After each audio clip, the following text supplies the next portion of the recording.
Did you change the jewelry or have you thought about changing the jewelry, honey? Okay, she's given the blessing for it, so now you have just a few pieces. But when they give the blessing, it could be sizing up, sizing down, changing stones, turning the other pieces, or starting to think about how it's going to be passed down. So she's guiding all that. So it can be any of that when she gives the blessing. And it's probably something that she sees that as you move forward with passing it down, that some of the younger generations will change some of the jewelry, have to change some of the sizing of the stones, or some people might take like a ring and make it into a necklace and vice versa. It's her way giving the blessing, saying it's okay for the younger generations to do that. That's wonderful. Do you have children, honey? I have two. Good. See my fingers? Good. When I ask you guys watch, I already know. She's got soul assignment with your youngest. So she's watching over your youngest, and then she watches over Delilah. They're your two big people. There's also a miscarried baby with her, honey. Do you understand the miscarriage? With her? There's a miscarriage with her. Wow. It's okay, she never talked about it. Look, early pregnancy, I feel like right around 3 to 4 weeks. Back then, with those generations, they didn't have the medical advancement that we did. And sometimes they could be in early pregnancy, but never fully find out and question if they actually had a pregnancy or not. I feel that soul with her, and you have a brother waiting on the other side. You'll meet him one day. She's saying to me it was never talked about because she never found out if it was a wild pregnancy. She never knew she was pregnant, but she always wondered. So I understand why she never shared it with you. It's perfectly okay. But she always questioned if she was pregnant. And it makes sense because she was right around that 3 to 4 weeks. And then there was the loss of the baby. So she's telling me that when she transitioned to the other side, she saw him and he was waiting there for her. And I said, honey, what's his name? And she said they named him Joseph. And she said she calls him Joey all the time. My nickname for him is Joey. I'm like, wonderful. So you'll see him one day, honey. And she just said, not too soon. She has plenty of life to live, and I'm watching over her as an angel. But I love that she's validating that that soul was waiting for her because I'm sure she carried that privately for all those years. It's perfectly okay that she didn't share it with you guys because there wasn't anything to really share because she didn't have the answer whether there was pregnancy or not. But I feel his soul with her completely clear as day. And I do hear that he was one of the first souls there waiting for her. So he was there to meet your mom. And so you'll have a chance to meet him one day on the other side as well. It's one of the gifts she wants to give you today. That was a gift for me. That's really great. I love that so much. She's so sweet. I do hear about, do you understand about the bone cancer? How do you understand that, honey? She had cancer. Good. I can just feel the cancer through my body, and it doesn't have to be that the diagnosis is bone cancer. I just know it went that far that it started to go down into the bones. That's her making me feel it got that progressive, honey. Do you understand it? Because I kept waiting for her to put me through the health, and it's usually one of the first things they do, but sometimes they wait to give it as one of those last validations. And she made me sick to my belly. I could just feel the cancer all through my body. I could feel it spreading into her brain as well. Do you understand it? Good. Whether it went through her full brain or just started to affect her thinking, it could be one or the both when they make me feel that. It's just her way of saying it went through the body. And then I know it went all the way into the bone because I can hear her talk to me about it affecting her bones as well. It's her way of just making me feel how progressive it got. I never gave up, Kelly, until the end. Do you understand her saying that? She's saying to me, she was so supportive. That's why she was also talking to me about being in her pride and you guys having to step in and wishing she would have thanked you more. That's why I got that message before, because it was all about her explaining how she was dealing with the cancer. She fought to stay. She's like, I did everything I could. I never gave up hope. I prayed to God almost every day about it, Kelly.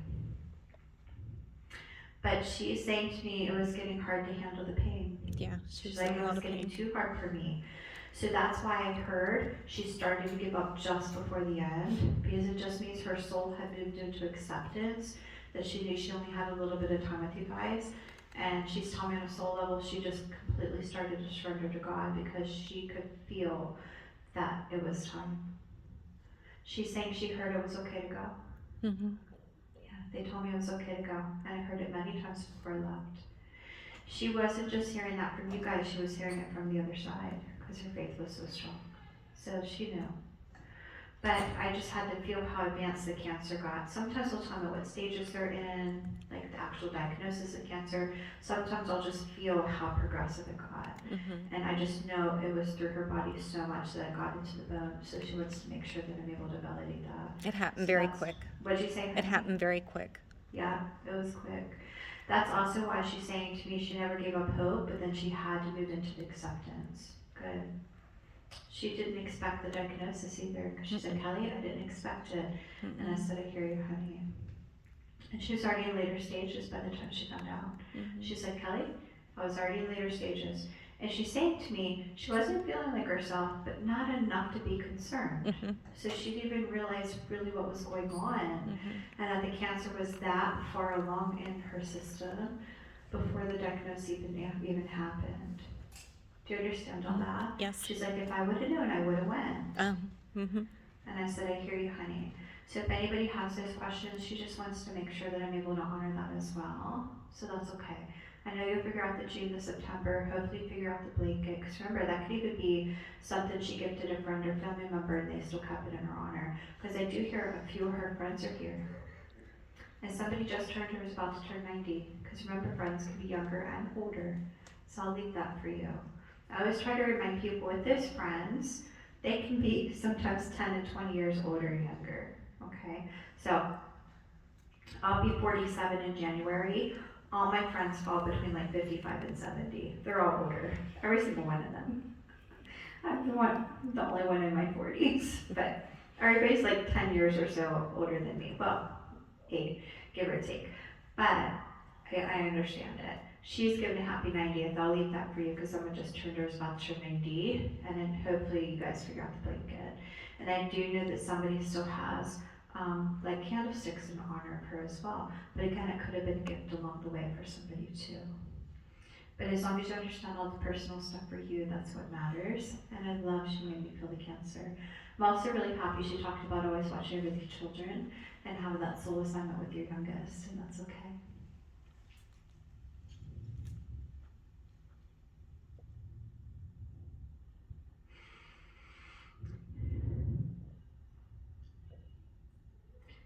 I'm going to say this to you for a minute. I'm not done with her mom. But there's people lined up behind Viola, because I already felt your good grandmother. But I can't believe I'm going to talk about this. Do you understand why I'm seeing romance novel books and the movie Gone with the Wind? Thank you. Because I'm in the middle of this conversation with your mom Gertrude, and I just saw romance novels and just flashes of images of romance novels, and then I felt like I was watching the movie Gone with the Wind. Do you understand that, honey? How do you understand that? It's so random. She's the one that got me into reading romance novels. Thank you. When I was little and would come and stay with my grandmother. Thank you.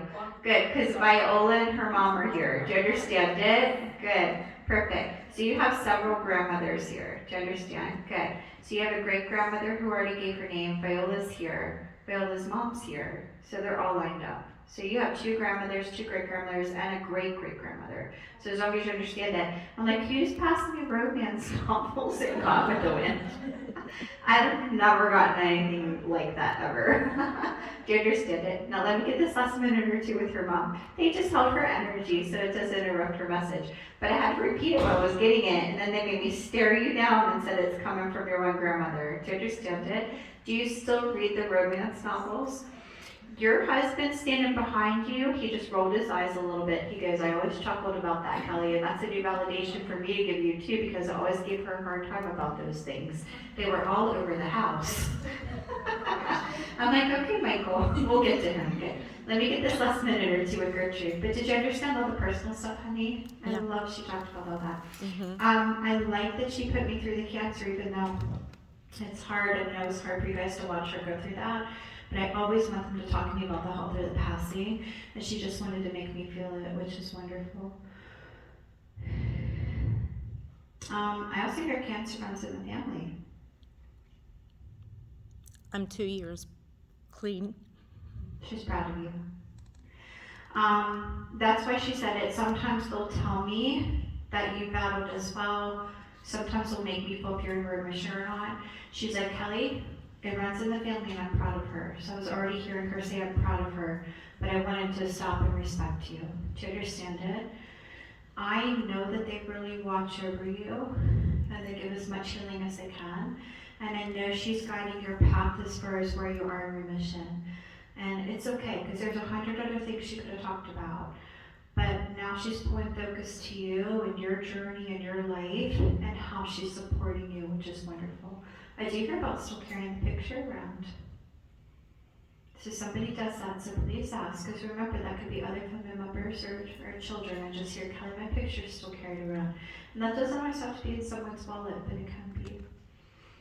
She's given a happy early birthday for March. She said, I'll be there in March. And then she blew a kiss. Do you understand the March birthday, honey? That's her birthday. Yeah. She just went like this. A lot of times they want to give me their soul dates, whether it's birthday or passing date. So it just means she knows that her birthday and passing date are the two hardest days for you when you miss her the most. It's right around the corner in a couple weeks. So it's her way of saying she'll be there to celebrate that birthday in March because she knows how much you guys are going to miss her. And it's one of the strongest times of the year that she comes to give you guys comfort. Because she knows that she's pretty heavy on your heart at that time. That's what it's about. Good. As she started to leave, she was one because it's going, I'll be there for the birthday in March. I'm like, okay, honey, I'll tell her. And I do hear about the ornaments still hung on the tree in honor as well. Yeah, she's like, Kelly, I know that the Christmas orders were hung in honor of me for this year, like they always have been. And then she's talking about still having some of the Christmas linens. Do you understand it? Mm-hmm. Good. So whether there's just a few pieces, whether everything's put out or not, even if it's just kept, it's in her honor. She's grateful for it. She's another person like Donald that could just talk and talk and talk, but she's trying to be respectful because we got romance books and stuff to talk about in a minute. So funny and random. I love it. And I don't know what's going on either, but everything smells like popcorn, so I'll get there in a minute too. Remember, you have other grandparents, and it's one of your granddads, so I'm going to honor it. I just know it's one of his favorite snacks. If he tells me who he is, it'll look great. They're not going to take away from your hubby. But did you understand all the personal stuff, honey? I did. I love she just talked about watching over your cancer. Also, her telling me that before she goes, it's her way of saying that she's a health angel for you. That's her soul assignment, because they can be different types of angels for you. So she's the one from the other side that watches over your health. That's really great. She's thanking me. I know I'll have another chance at some other time, Kelly. You're in long line to help, and so many people that are deserving the messages. I know my daughter understands that as well. Tell her I love her. There she goes. She did so great. She did so great.